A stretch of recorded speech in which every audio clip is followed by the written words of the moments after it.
வேலூர் ஆயுள் தண்டனை கைது சித்திரவதை செய்யப்பட்ட வழக்கில் சிபிசிஐடி விசாரணைக்கு இன்று ஆஜராகிறார்கள். இது சார்ந்த கூடுதல் விவரங்களை நம்முடைய சிறப்பு செய்தியாளர் கோகுலிடம் கேட்கலாம். கோகுல், இந்த விசாரணைக்கு யார் யார் ஆஜராகவிருக்கிறார்கள்? விசாரணை எந்த அடிப்படையில் நடைபெற இருக்கிறது?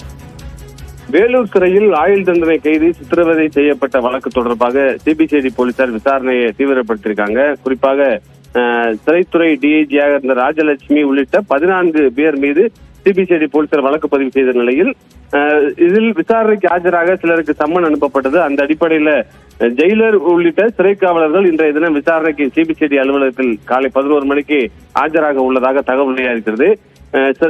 வேலூர் சிறையுடைய ஜெயிலராக இருந்த அருள் குமரன் மற்றும் டிஐஜியுடைய பாதுகாப்பு காவலராக இருந்த ராஜு, சிறை காவலர்கள் பிரசாந்த், விஜி ஆகியோர் இன்று எழும்பூரில் இருக்கக்கூடிய சிபிசிஐடி அலுவலகத்தில் காலை 11 மணிக்கு ஆஜராக இருப்பதாக தகவல் வெளியாகிறது. ஏற்கனவே இவர்கள் ஆஜராவதற்கு சிபிசிஐடி போலீசார் சம்மன் அனுப்பியிருந்த நிலையில இன்றைய தினம் அவர்கள் ஆஜராக வாய்ப்பு இருக்கிறது.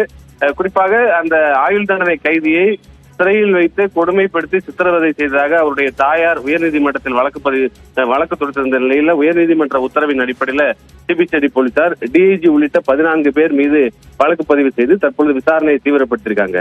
அபிநய, வேலூர் ஆயுள் தண்டனை கைதி சித்திரவதை செய்யப்பட்டது தொடர்பான அடுத்த கட்ட விசாரணை என்பது நகர்ந்து கொண்டிருக்கிறது. சார்ந்த கூடுதல் விவரங்களுக்கு நன்றி கோகுல்.